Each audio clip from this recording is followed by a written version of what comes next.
지금 어떻게 오시게 되신 거죠? 지금 우리 길게 휴가를 낼 수가 있나요? 네, 한 달 정도 휴가가 받아졌고요. 어. 앞뒤로 이제 실차 적응해야 되는 부분까지 합쳐지면 아마 한 달 5일 정도 될 것 같아요. 외국 간호사이지만 그들에게는 우리 병원 간호사인데 예. 우리 병원 간호사가 추후에 가능성이 있는 외국 간호사들에게 어떤 정보를 교류하고 우리 병원과 좋은 간호사로서의 롤모델이 되어서 알릴 수 있다는 점에 대해서 CEO가 저희 계획을 팔로우업 하더라고요. 차라리 돈만 뜯기면 괜찮은데 나의 긍정 에너지와 할 수 있다는 자신감이 같이 끌리거든요. 사기를 당한 아니면 좋지 못한 경험을 하게 된 간호사들이 심리적으로 우울해지고 약을 먹지 않으면 잠이 오지 않고 한국에 돌아가자니 면이 서지 않고 그런 것들을 경험하게 되기도 하죠. 저도 미국 간호사가 답이라는 이야기를 드리려고 이곳에 있는 것은 아니지만 미국 간호사의 꿈을 갖고 계신 분들이라면 좀 정확한 정보 그리고 실질적으로 그 삶을 살고 있는 사람이 해줄 수 있는 얘기가 분명히 다르거든요. 그래서 그런 공유를 하고자 한국에 나오게 됐어요. 네, 안녕하세요. 오늘 드림널스에서요. 미국 간호사 김미연 간호사 선생님께서 내한 강연을 하세요. 그래서 그 전에 잠깐 널스노트 팀과 이제 널스맘이 함께 콜라보로 김미연 선생님 인터뷰를 하려고 이렇게 왔습니다. 그럼 김미연 선생님 일단 먼저 소개를 해드릴게요. 안녕하세요. 미국 간호사 김미연입니다. 예, 안녕하세요. 저는 널스캠의 사회자 이준형입니다. 반갑습니다. 유튜브 데뷔하나요? 안녕하세요. 완벽하네요. 네, 안녕하세요. 저는 인스타그램에서 리딩 너스로 활동하고 있는 오성훈이라고 합니다. 네, 이렇게 콜라보로 유튜브를 하게 돼서 굉장히 어색하네요. 신선해요. 네, 신선하네요. 여기서 하는 것도 처음이네요. 네. 맞네요. 근데 사실 그 미국 간호사 하면은 너무나 학생분들이 궁금해 하잖아요. 하지만 막상 간호사 일 해봤지만 저희도 미국 간호사에 대해서는 잘 알지 못하는 부분이 많긴 한데요. 그래서 짧게 몇 가지 질문을 추려가지고 인터뷰를 진행해보려고 해요. 네. 이제 미국에서 지금 계시다가 오신 거죠? 네네. 우리 길게 휴가를 낼 수가 있나요? 네, 한 달 정도 휴가가 받아졌고요. 어. 앞뒤로 이제 실차 적응해야 되는 부분까지 합쳐지면 아마 한 달 5일 정도 될 것 같아요. 그래서 굉장히 병원에서 지원을 많이 해주고 제가 외국 간호사이지만 그들에게는 우리 병원 간호사인데 예. 우리 병원 간호사가 외국에 추후에 가능성이 있는 외국 간호사들에게 어떤 정보를 교류하고 우리 병원과 좋은 간호사로서의 롤모델이 되어서 알릴 수 있다는 점에 대해서 CEO가 저희 계획을 팔로우업 하더라고요. 며칠 날 떠나느냐고 물어본다던가 다음번 프리셉터는 언제 또 가능하겠냐던가 이런 식으로 저희 스케줄을 팔로우할 정도로 굉장히 크게 관심을 두고 있고 항상 그 엑셉셔널하게 예외를 두고 저희 휴가는 1년에 2회 이상 한 번에 2주 이상 갈 수 있게끔 해주고 있거든요. 그래서 굉장히 감사하게 생각하고 있고 그런 가능성이 있으니까 아마도 책 쓴 것을 바탕으로 면대면 사람들과 만나서 꿈에 대한 이야기를 나누어보고 미국 간호사가 답이라는 이야기를 드리려고 이곳에 있는 것은 아니지만 미국 간호사의 꿈을 갖고 계신 분들이라면 좀 정확한 정보 그리고 실질적으로 그 삶을 살고 있는 사람이 해줄 수 있는 얘기가 분명히 다르거든요. 그래서 그런 공유를 하고자 한국에 나오게 됐어요. 근데 사실 한국에 미국 간호사를 꿈꾸는 분들이 굉장히 많아요. 네, 근데 선생님도 언젠가 한때는 미국 네. 간호사를 꿈꿨을 거 아니에요? 그렇죠. 선생님이 생각하는 뭔가 그런 꿈에 대한 의미? 뭐 어떻게 미국 간호사를 떠나게 됐는지 그런 것도 좀 궁금해요. 저는 실패를 극복하고 싶은 마음에 선택할 수 있던 옵션 중에 하나가 미국 간호사였고요.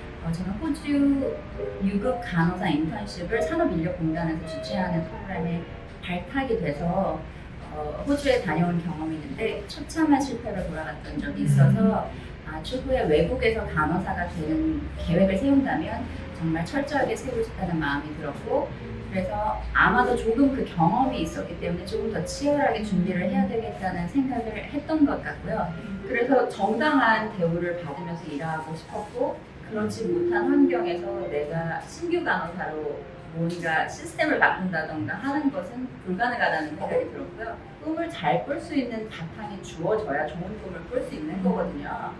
환경은 바뀌지 않고 시대가 좋아졌으니까 교육 수준이 높아졌으니까 자기 살림일은 알아서 하세요라는 것은 교육에서 좀 무책임한 이야기라는 생각이 들어요. 왜냐하면 미국도 마찬가지예요. 살다 보면 우리가 흔히 얘기하는 매너리즘에 빠지게 되고 재미없고 맨날 어제 한 일 오늘 또 하고 오늘 한 일 내일 또 하고 지치고 재미없는 건 똑같은데 그 일상 속에서 내가 발견할 수 있는 나만의 가치, 나만의 성공의 열쇠 이런 것들이 있는데 한국에서 일할 땐 너무 바빠서 그걸 캐치할 시간이 없고 미국은 그래도 좀 여유가 있으니 그런 걸 캐치할 만한 시간이 본인의 의지가 있다면 가능한 곳이 아닌가 하는 생각이 들어서 네, 꿈을 항상 이야기해주고요. 제가 그래서 이 문구를 되게 좋아해요. 청춘은 뭘 해도 멋진 것이야. 우리 다 청춘인데 잊어버리고 살잖아요. 예. 그래서 계속 리마인더 해주는 게 필요해요. 누군가 저 같은 사람이 굳이 제가 대단해서가 아니라 누군가 그 꿈을 살고 있는 사람이 이런 꿈이 실제로 가능하고 그런 꿈을 사는 사람이 있다는 모습으로 나타나주는 것만으로도 굉장히 큰 위로가 될 수 있다고 저는 생각이 들거든요. 제가 생각하는 꿈의 의미이기도 합니다. 선생님이 이제 미국 간호사로 갈 때만 해도 정보를 얻기 더 힘들었잖아요. 맞아요. 그리고 사실 영어 공부도 한국인이 영어권 나라도 아닌데 하는 게 쉽지가 않았을 것 같기도 하고 그런 어려움을 많이 겪으신 걸 받기도 했거든요. 네. 근데 혹시 뭐 그걸 극복할 때 특히 영어 공부 쪽에서 어떻게 극복하셨는지 그것도 궁금해요. 사람마다 계획을 세울 수 있는 부분, 또 자신이 활용할 수 있는 그 리소스가 다르다고 생각이 들고요. 본인이 준비된 정도도 다르기 때문에 저의 방법이 누군가에게 다 맞는 방법이라고 말을 할 수는 없지만 결핍을 결코 결핍이라고 인정하지 않는 것. 내가 지금 갖지 못한 것이 내가 더 나은 사람이 되도록 글쎄요, 어드밴스 할 수 있는 원인, 동기부여가 분명히 되어준다는 것을 저는 긴 터널을 빠져나온 다음에 돌아보고 알게 됐어요.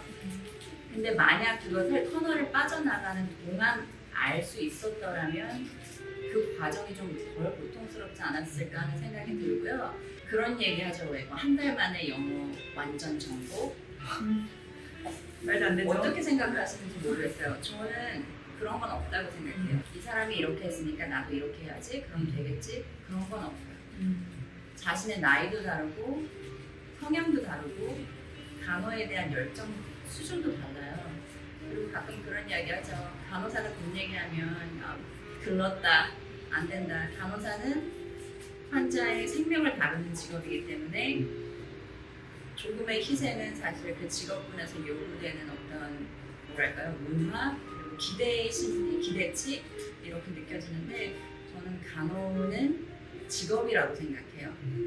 간호가 결코 자기 자신이 되어서는 안 된다고 생각하고요. 다만 간호의 키워드는 퀄리티라는 생각이 들거든요. 양과 질을 높여볼 때 질적인 부분이 굉장히 중요한 직업이고 이 퀄리티를 확장해서 생각해보면 요즘 실무 기반 간호라고 에비던스 베이스드 프랙티스를 많이 하시죠. 모든 간호가 사실은 에비던스를 바탕으로 하고 있는데 환자의 가치를 포함하는 이 퀄리티의 정의를 만나지 않으면 제대로 된 간호의 퀄리티가 나올 수가 없어요. 그 퀄리티는 세이프티인 환자의 안전, 또 satisfaction, 그러니까 환자나 나의 만족과도 굉장히 큰 결부가 되고 연결이 되어 있는데 간호사의 삶의 퀄리티는 제쳐두고 환자의 삶의 퀄리티만 생각한다던가 병원의 퀄리티만 이익을 쫓는 것만 생각하고 환자의 퀄리티에 조금 좋지 않은 물품을 쓴다던가 예를 들면 그런 것은 도덕적으로도 또 실제로 근거적으로도 맞지 않는 것이거든요. 그래서 이 간호는 굉장히 퀄리티와 정말 키워드 같은 이 퀄리티와 뗄 수 없는 부분이라는 생각이 들어서 간호사의 삶도 환자의 질적 간호도 또 병원의 수익도 다 퀄리티와 맞물려져서 이 세 가지 구성원이 다 제대로 돌아가고 모두 행복하고 모두 안전한 구조가 갖춰져야 된다는 것이 저의 생각이에요. 굉장히 멋있네요. 저희도 정말 공감이 되는데 그쵸? 예. 한국에서 느껴봤지만 쉽지가 않은 면이 많거든요. 맞아요. 저는 이제 내일 모레 40이라고 친구들이 계속 상기를 시켜주는데 미국 간호사 평균 나이는 52.5세예요. 52.5세면 저는 39살인데 병원에 가면 백발이 성성한 간호사 할머니들이 제가 81년생이거든요. 81년부터 이 병원에 있던 선생님들이 제 엉덩이를 툭툭 쳐주세요. 오늘도 출근하러 왔냐고 오구오구 해주세요. 그게 너무 당연한 문화이고 그리고 관계에 대해서 굉장히 오래 깊이 있게 생각하게 되는 것 같아요. 사실 그런 미국의 간호사 이야기 들으면은 좀 가슴이 떨려요. 저는 그 꿈이 있진 않았지만 아 그쪽은 어떨까 뭔가 좀 더 행복하지 않을까 그런 생각이 들잖아요. 네. 그래서 저 같은 마음이 드는 분들이 많아가지고 네. 사실 많은 분들이 간호사를 미국 간호사를 준비하고 NCLES까지 따요. 하지만 미국까지 갔다가 돌아오는 경우가 많거든요. 그래서 좀 그것 때문에 좀 2년 정도, 3년 정도 좀 아쉽게 뭐 좀 허탈한 감정 느끼시는 분도 많고 네. 특히 왜 그런가 보면 영주권 문제가 네. 좀 심각한 것 같아요. 네. 혹시 이 점에 대해서는 뭐 전해줄 수 있는 정보가 있을까요? 정보가 있고요. 굉장히 방대한 분야이에요. 그래서 다행히 오늘 드림널스에서 강연을 하는 기회가 생겨서 좀 더 자세하게 설명을 할 수 있는 기회가 생겼다는 점에서 굉장히 감사하게 생각하고 이건 다만 책으로 읽어도 이해가 굉장히 어려운 네. 부분이고요. 미국 간호사를 준비하시는 분이라면 내가 활용할 수 있는 영주권 신청의 방법들을 줄줄 꿰고 계셔야 되고요.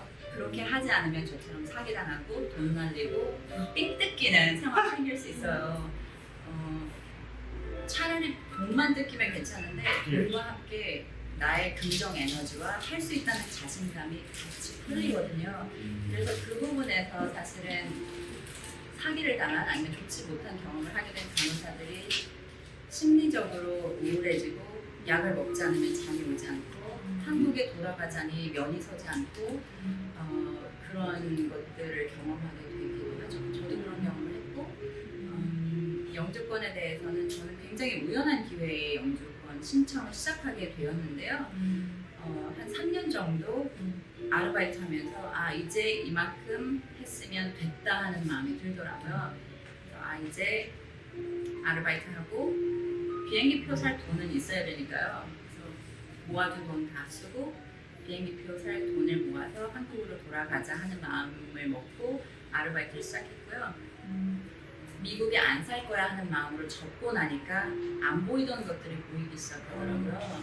참 그게 아이러니하죠. 나는 떠날 마음으로 이곳에서 치열하게 돈만 보고 살고 있는데 그제서야 그곳의 문화와 그곳의 사람들이 온전히 나에게 다가와주는 경험을 하게 되더라고요. 이력서를 250곳이 넘는 병원, 너싱홈, 학교, 각종 기관에 뿌렸었고 단 한 곳에서도 어플라이 해줘서 고맙다는 이메일조차 받은 적이 없어요. 팔로우업을 해도 on hold, 잡아두고 다시 픽업하지 않은 경우는 셀 수가 없고요. 그런 경험을 하면서 아 내가 전화가 연결됐을 때 어버버 내 말을 하지 못하면 아 이 사람은 내 전화를 붙들고 있어주지 않을 거야. 아무도 내 인생에 관심이 없어.